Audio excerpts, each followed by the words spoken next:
വീഡിയോയാണ്. നമ്മളെപ്പോഴും സ്റ്റോൺ വർക്കുമായി ബന്ധപ്പെട്ടത് പേൾ ഗ്രാസുമായി ബന്ധപ്പെട്ടൊക്കെ പറയാം. പക്ഷെ അതിന്റെ കൂടെ നമ്മൾ ഫ്രൂട്ട്സിന്റെ പ്ലാന്റുകളൊക്കെ വെക്കാറുണ്ട്. അങ്ങനെ നമ്മൾ സ്റ്റോൺ വർക്ക് ചെയ്യാത്ത ഒരു വീട്ടില് എൻ്റെ ഒരു കൂട്ടുകാരനാണ് ഷാനവാസ്. അപ്പൊ അങ്ങയുടെ വീട്ടില് നമ്മൾ കുറച്ച് പ്ലാന്റുകളൊക്കെ വെച്ചിരുന്നു 2 വർഷം മുൻപാണ്. ഇതുപോലെയുള്ള വീഡിയോകളൂടി ഷോർട്ടായിട്ട് ചെറിയ ഷോർട്ട് വീഡിയോകളായിട്ട് നമ്മൾ ഇനി ചെയ്യുന്നതാണ്.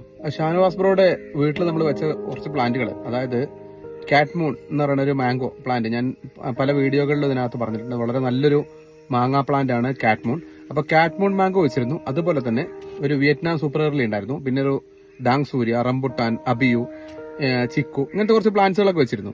അപ്പൊ ആ പ്ലാന്റ്സിൽ 2 വർഷത്തെ വളർച്ച അത് നമ്മൾ തന്നെ മെയിൻ്റനൻസ് ചെയ്തു കേട്ടോ. ഒരു 6 മന്തിലും 3 മന്തിലും ഒക്കെ ആയിട്ട് നമ്മൾ മെയിൻറ്റെയിൻ ചെയ്തിട്ടുണ്ടായിരുന്നു. നമ്മൾ തന്നെ ചെയ്തു.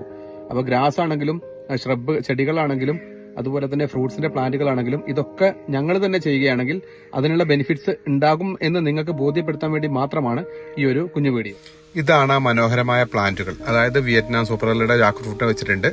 അതുപോലെ തന്നെ കാറ്റ്മൂൺ മാംഗോ, ഇതൊക്കെ നല്ലോണം ഫ്രൂട്ടഡ് ആയിട്ടുണ്ട്. അതുപോലെ ബനാന ചിക്കു 2 വർഷം കൊണ്ടിലെ വളർച്ചയെ നോക്കണം. നല്ല രീതിയിൽ കായ്ച്ചിട്ടുണ്ട്. നല്ല സൈസുള്ള ബിഗ് സൈസായ ഒരു ചിക്കു ആയിരുന്നു കേട്ടോ. അതുപോലെ അത് കണ്ടില്ലേ, ഇത്രയും നല്ല സൈസ് ഉണ്ട്. അതിപ്പോൾ നമ്മൾ ഫസ്റ്റ് ടൈം കായ്ക്കൊണ്ടാണ്. ഇനി വരുന്ന പഴങ്ങൾ ഇതിലും കൂടുതലുണ്ടാവും. കാറ്റ്മൂൺ അവർ കുറച്ച് അറുത്തു, പഴുത്ത് കഴിച്ചു. ബാക്കിയാണ് നമുക്ക് കിട്ടിയത് വീഡിയോ ചെയ്യാനായിട്ട്. അപ്പോൾ ഇവിടെ കുറച്ച് വർക്കുണ്ട് കേട്ടോ. ഈ ഒരു ഭാഗത്ത് നമ്മൾ പേൾ ഗ്രാസ് ഒക്കെ ചെയ്യാൻ വേണ്ടിയിട്ടാണ് വന്നത്. അതുപോലെ ജാക്ക് ഫ്രൂട്ട് അവർ കഴിച്ചു, നല്ല ടേസ്റ്റി ആണെന്ന് പറഞ്ഞു, ഒരുപാട് സന്തോഷമായി എന്ന് പറഞ്ഞു. അപ്പോൾ ഇതാണ് അവരുടെ വീട്. ഷാനവാസ് ബ്രോയെ പരിചയപ്പെടാൻ കുറച്ച് വൈകിപ്പോയി. അതുകൊണ്ട് തന്നെ അവർ ഇന്റർലോക്ക് വിരിച്ചിരുന്നു. അപ്പോൾ നമ്മൾ സ്റ്റോൺ വിരിക്കാനുള്ള സമയം കിട്ടിയില്ല. കണ്ടില്ലേ കാറ്റ്മൂൺ മാംഗോ, എത്ര ഭംഗിയിലാണ് കാറ്റ്മൂൺ മാംഗോ നിൽക്കുന്നത്. അപ്പോൾ അതിൽ ഫുൾ ഫ്രൂട്ടറാണ് കേട്ടോ. അതുപോലെ തന്നെ Vietnam super early.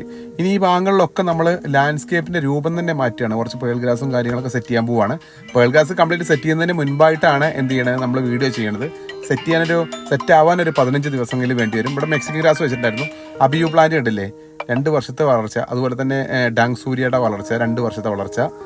Rambutan N18, അതുപോലെ ഒരു കുളമ്പ് മാങ്ങുണ്ട്. ഇങ്ങനെ ഒത്തിരി വെറൈറ്റീസ്. ഇപ്പോൾ നമ്മൾ പേൾ ഗ്രാസ് സെറ്റ് ചെയ്തുകൊണ്ടിരിക്കുകയാണ്. ആ ഏരിയയിൽ പേൾ ഗ്രാസ് മനോഹരമായി സെറ്റ് ചെയ്തുകൊണ്ടിരിക്കുകയാണ്.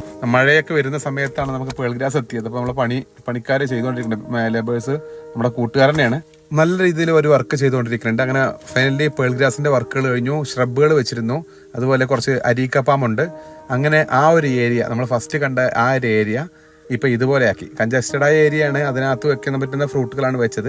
അപ്പോൾ ആ ഉള്ള ഇടം ഒരു 1000 സ്ക്വയർ ഫീറ്റോളം, നമുക്ക് 1300 സ്ക്വയർ ഫീറ്റാണ് നമ്മൾ ഗ്രാസ് വിരിച്ച്. അപ്പോൾ അത്രയും മനോഹരമായി അദ്ദേഹത്തിൻ്റെ ആ ഒരു ഏരിയ കംപ്ലീറ്റ് മുറ്റായി കൊടുത്തു. നമ്മളൊരു തിണ്ടുണ്ടായിരുന്നു ഫസ്റ്റ് കാണാം, ഒരു പ്ലാന്ററി ബോക്സ് ഉണ്ടായിരുന്നു. അതൊക്കെ മാറ്റിയിട്ട് ഡയറക്റ്റ് ഇന്റർലോക്കിലോട്ട് സ്ലോപ്പാണ് രൂപത്തിലാണ് പേൾ ഗ്രാസ് വെച്ചിട്ടുള്ളത്.